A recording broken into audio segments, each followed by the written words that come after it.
Okay. I make jokes when I'm nervous, so should take about 10 minutes, notwithstanding any raucous laughter and spontaneous applause, which was one of Barrett's favorite jokes. It always went over about that.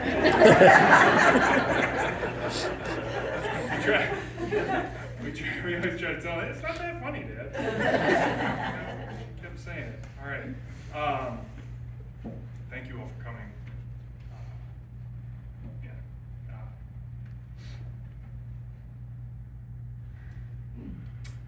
Dad said, you know, if you're ever wondering whether or not you should go to a funeral, go to the funeral.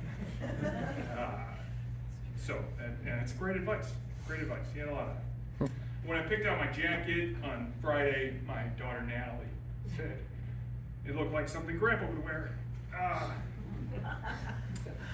And I said, well, funerals are kind of like a Barrett Dorco costume party. You know, you gotta look real nice. The man loved the tie.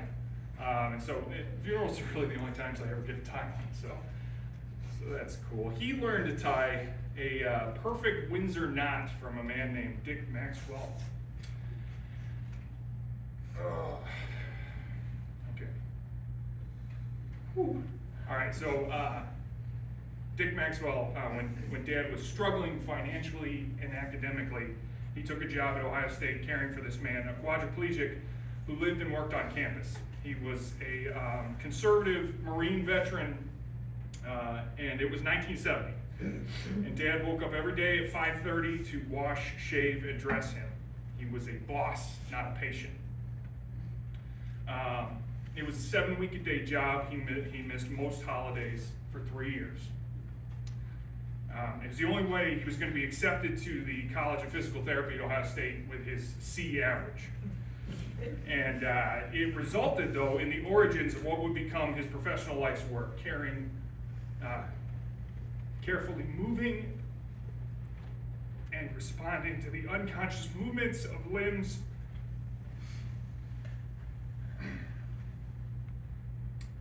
no longer controlled by their owner.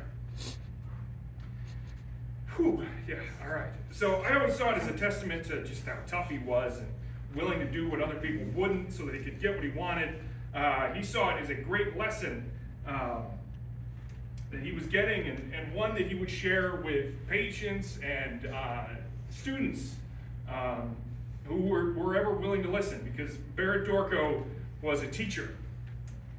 If you were near him, you were learning. If you got a chance to talk with him long enough, you were bound to stumble upon one of his favorite topics, and buckle up. Class was in session. A 5-minute conversation on the sideline of a youth soccer game would often end with suggested reading. More often than not, some other confused dad parting ways with an expression of like, who's this?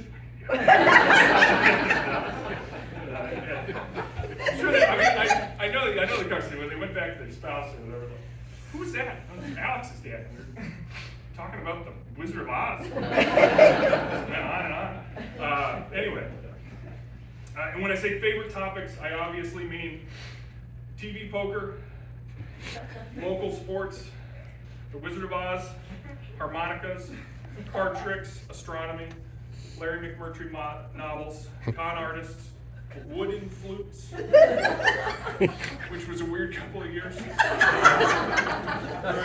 professional wrestling, Kafka, Tolkien novels, Isaac Newton, Isaac Asimov, bonsai trees, Jungian archetypes, that's for you, Asperger's syndrome, which he had and loved to chat about, the Mafia, Salvador Dali, Law and Order, Criminal Minds, Law and Order, Special Victims Unit. Law and Order. We don't have time to cover all of it. Not a casual fan.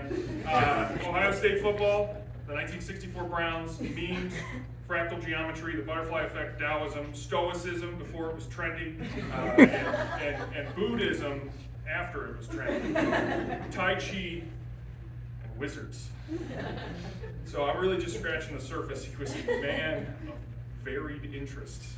More an appreciator than a participant, he had a few hobbies, but often preferred a deep understanding of an activity rather than any actual involvement. And if you ever saw him try to make a layup, you would realize why. He never played a hand of poker. He just enjoyed watching the players try to deceive each other. For him, that was fascinating enough. And similarly, he always sought to find the unique detail in movies or a TV show that wasn't in plain sight, the symbolism, the connection to something else. He was interested. That's why he was so interesting. And he wrote it all down. And for a man that liked to tell people that they don't watch, you don't watch enough TV.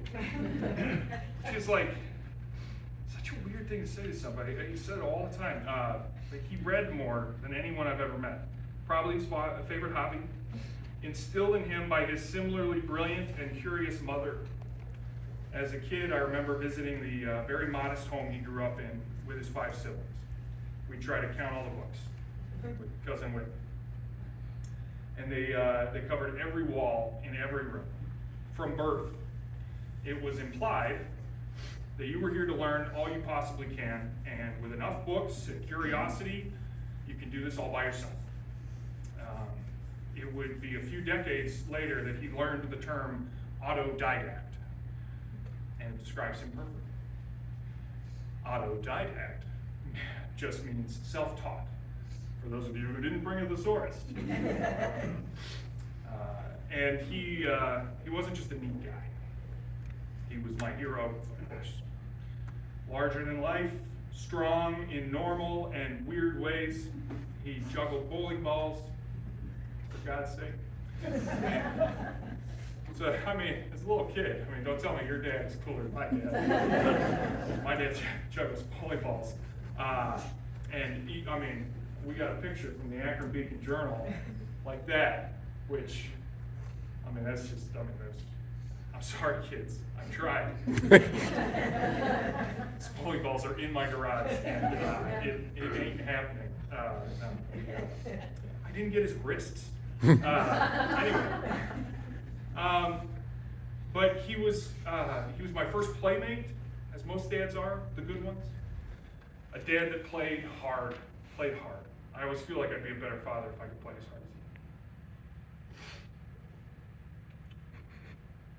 he.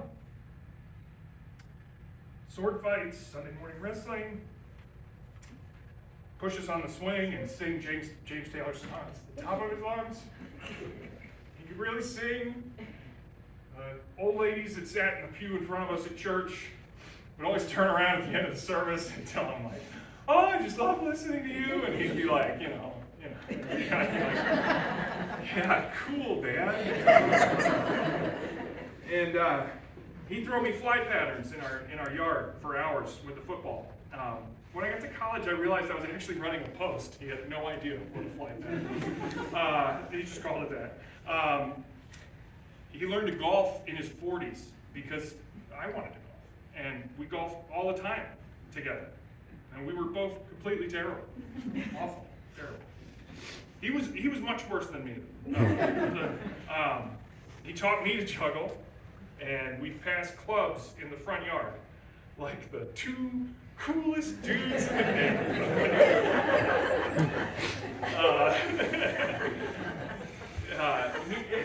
He had absolutely no problem being a total dweeb, just authentically himself. He grew up a skinny kid with big ears named Dorco, and that tends to humble a person. You can ask both of them. A little bit of fun genetic character building, as we call it.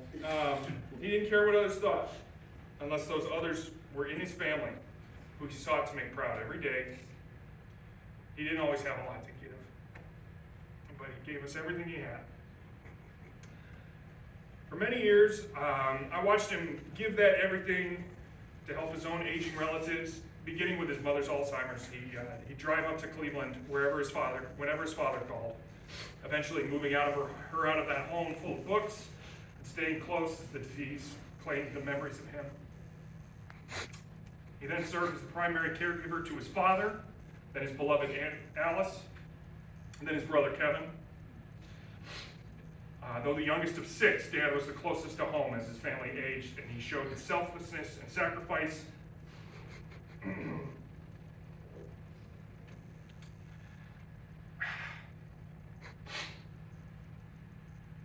That he eventually received from my sister Jenny. As a caretaker and a teacher. Like him. Because in the last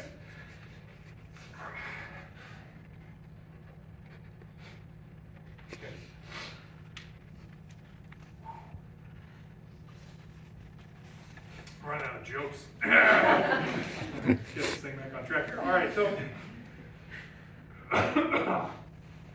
because in the last 8 years or so, life got really, really cruel. Unlike his mother, his brilliant, indefatigable mind, there's another one for you, remained relatively unchanged. But he became locked in a body progressively shut down by a merciless neurological disorder. First he stopped writing, then reading. He grew still, and then he grew silent, and eventually blind. But despite the rapid physical decline, many of his final spoken words to me and my sister centered around a few consistent themes. He loved to tell us, "I'm so lucky." He was proud of his family, and he wished he could have given us more. I always said that. And when the disease took everything left in him to give, his final years were spent deliberately asking for nothing. After spending years at the end of his career in and out of dozens of nursing homes, as a provider to so many needy patients whose pain he was honored to relieve, this man entered his last one in January 2022. And he never once hit that fucking call button. Not a single time.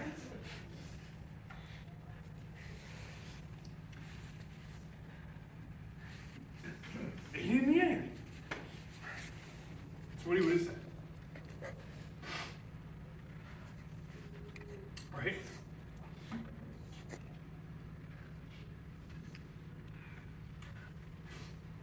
Okay. All right. Anyway, these last years I wondered why he and all of us had to endure this slow, unrelenting march to its inevitable end. I talked about that with him a lot. I didn't have any good answers. But reflecting this week, reflecting in the last months and years, I realized throughout he kept teaching, we kept learning. We all learned some of those same lessons he learned in college. Dressing, shaving, moving another adult whose body and limbs no longer responded to their owner. But more than that, I've learned about the people around him. I've learned how many therapists credit his work and writing with permanently changing the trajectory of their careers in life. The guy with all the fancy stuff on his suit jacket. Army's highest ranking physical therapist. And came here to pay his respects on behalf of that community, which is amazing. But more important than that, I've learned about his family. I've learned what a phenomenal sister I am.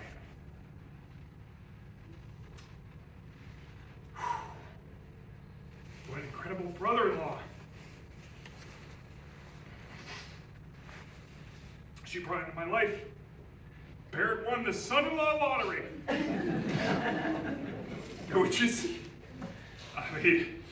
Which is lucky. Really, because that can go terribly wrong. I'm her. And that's because John has great parents who who became incredibly kind friends to both my mom and dad when they needed them the most. I've learned about what it means to be a best friend, Captain Bill and James. Bill, I think just being there for him in the last few years has finally repaid the debt you incurred from Barrett starting the sailboat race at the Silver Lake Festival for all. As your daughter mentioned the other day, on his last day of his life, man loved a bullhorn. I've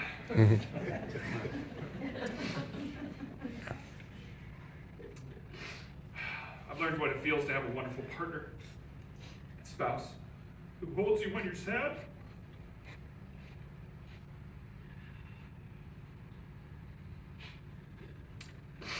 I love my dad so much because of his workiness and not in spite of it. He won the daughter-in-law lottery too.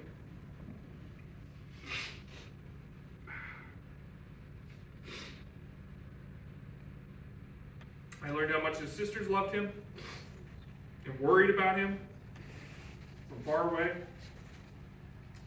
And I learned what world-class grandkids do when their grandfather is sick and quiet. They show up, they squeeze him, they tell him they love him. Mike, who sings like him. Sam, who's kind like him. Natalie, who's fast like him. Charlie, who is ornery like him. And Annie, who's curious like him. You all have lots of other good qualities. Charlie's like, I got ornery. For brevity's sake, I gotta keep going. And I learned a little about true love. What true care and commitment looks like.